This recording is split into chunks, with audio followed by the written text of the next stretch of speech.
Hello everyone. How is everybody doing? Yeah, another day. Yes, another day to share my food with you guys. Yes. And what do you think we're having today?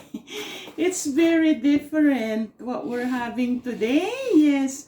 Anyway, I welcome everyone to my channel, Maria Bicolana. Thank you for tuning in and join me, yes, for my lunch.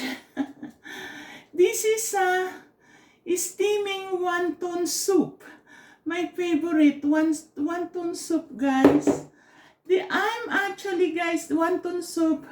I am having a Chinese leftover today, yes, for my lunch because of my son and I ordered Chinese food and there's leftover.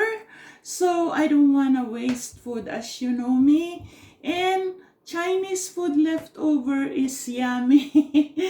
Yeah, so I'm gonna be eating, guys. And actually, I have leftover rice. Yeah, leftover rice. Leftover wonton soup. Yes, but I reheated some wonton soup here. And also, I have a beef chow mein here, guys. Beef chow mein. Beef chow mein. And I'm gonna have it later on, guys. Yes. Anyway, join me. I'm hungry. It's my lunchtime. Yes. And as you know me, I always pray. Yes, to thank the Lord. Yes, to thank the Lord for the many blessings that we receive each and every day. Anyway, in the name of the Father, of the Son, of the Holy Spirit. Amen.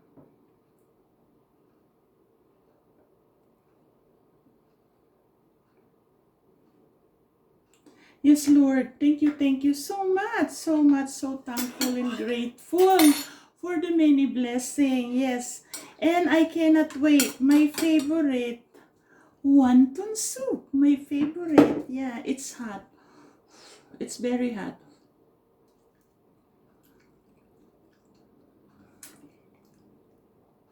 I reheat it, guys.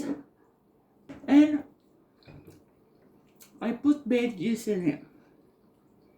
And you know what's gonna be our topic today? It's microwaving. Yes, microwaving, because I microwave everything today. And I'm gonna make a plate with rice and beef chow mein, and then I'm gonna microwave it. Yes, and then I'm gonna have my rice and noodles.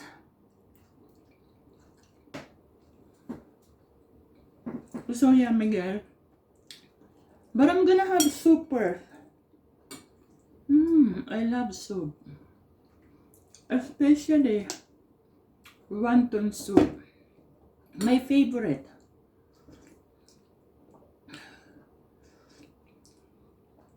You know, guys, every time I go to Chinese Chinese food, I have wonton soup. Yeah. I always have wonton soup. I love wonton soup. Ever since.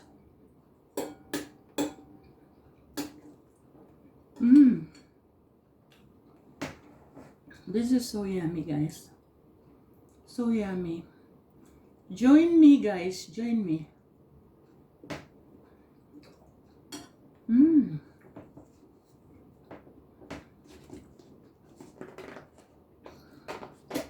See, I still have some to reheat for snack.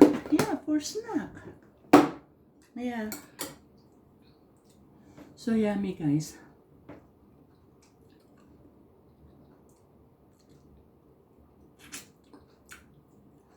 I wonder if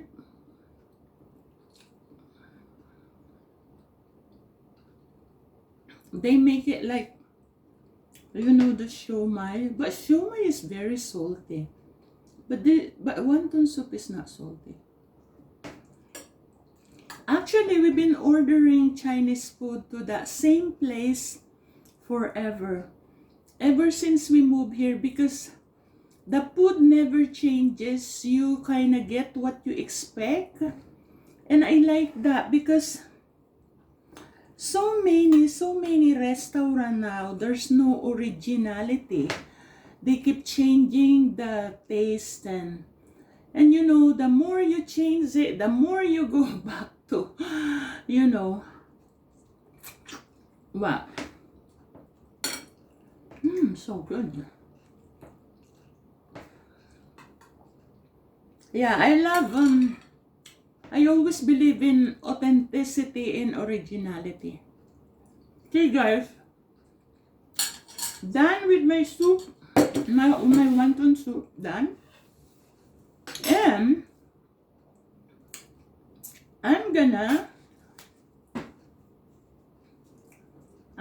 have a beef chow mein and rice. Rice, guys.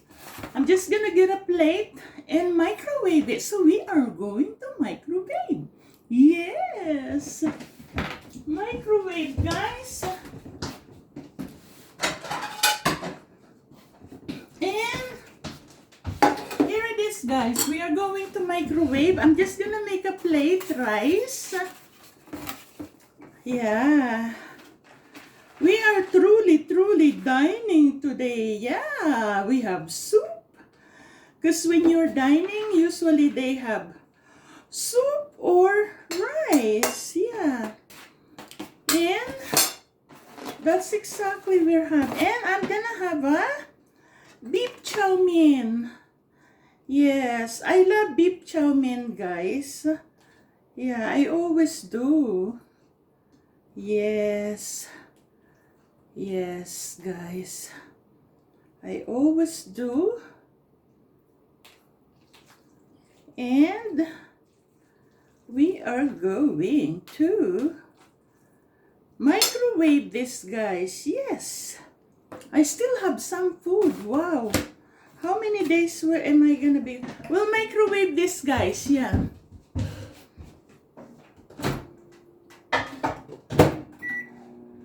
That's the good part of, you know, the good part of having a microwave, because it's really good for reheating. Yeah. Because that's the only way I use it for my microwave, is to thaw like frozen meat. I thaw and then I reheat, you know, food.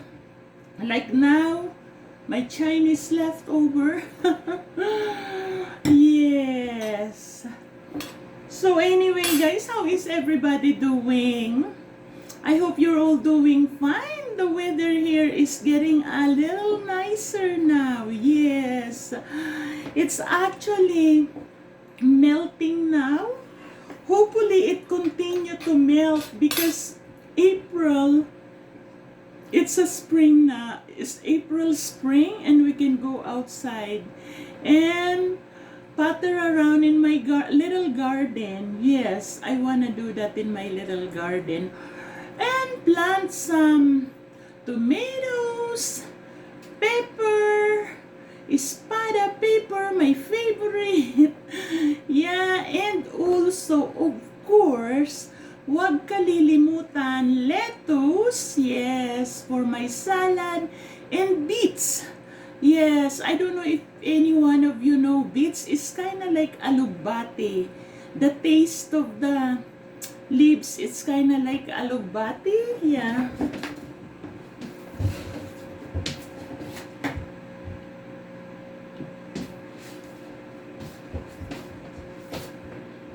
Yeah, it's kind of like alugbati, guys. Very well. It's not quite, because the alugbati, I think it's climbing, kind of like a vine. But beets, it's just roots. It's a root crops. You can eat the root crops, and the tops. Yeah. And I love beets, yes. But I like to eat it fresh. You know, I see them in the store and they're kind of wilted, and I like my own because it's fresh. Yeah, very, very fresh. I can make hambura, beets hambura, or I can put it in pampano, you know. Usually I boil the pampano, put tomatoes and onion and lemon, and I put the beets. Oh, so yummy, yes. But anyway, guys, actually I have ribs also to go, but it's gone now, the ribs, yeah. So we are done, guys. Here's my plate. Yeah. Okay, guys, it's steaming hot now. Yeah, steaming hot. My plate. So, I am going to eat. I'm hungry. I need rice. But I only have a little bit of rice here and noodles. Yeah. And I made a lemon soy sauce with a bit of pepper. Yeah, so masarap ang aking kakainin. Yes. Here, guys, first bite from me to you. Sarap. The lemon and the soy sauce really help. Yeah. You know, anything with me, I want to have lemon. Lemon and soy sauce, I'm good to go. Here, guys, a bite from me to you. So yummy.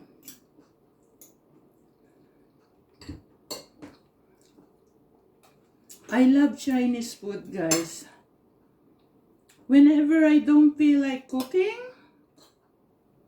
and my family coming, I order Chinese food.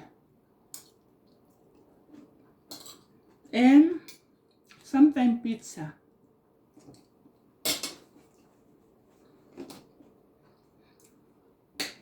My family, my children, my grandkids love Chinese food. Yes. Anyway, guys, I'm going to eat my food, and thank you for joining me for my lunch today, and have a good day or good night wherever you are. Good morning. And please like and subscribe. Maria Bicolana, thank you. Bye-bye.